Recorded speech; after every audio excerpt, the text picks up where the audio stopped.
Kwa niaba ya Kamati ya Ulinzi na Usalama mkoa wa Arusha, waomba wananchi wote wa mkoa wa Arusha, tumebakiwa na siku 2 kabla ya uchaguzi.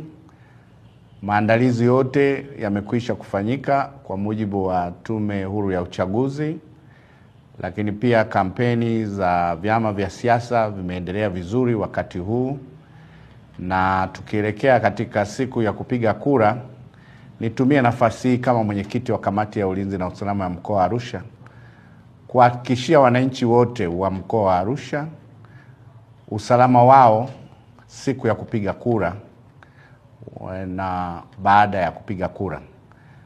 Hali ya usalama katika mkoa wa Arusha ni shwari, na tunapoelekea katika siku ya tarehe 29, vyombo vyetu vya ulinzi na usalama vimejipanga kuhakikisha uchaguzi unafanyika kwa amani na utulivu.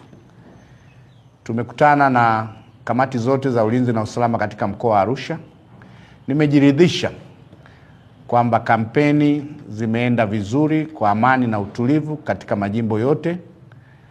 Hali ya usalama katika wilaya zote za mkoa wa Arusha ni shwari, na nitumie nafasi hii kuhakikishia wananchi wote wa mkoa wa Arusha kwamba tunahakikishia usalama wakati wa kupiga kura na baada ya uchaguzi.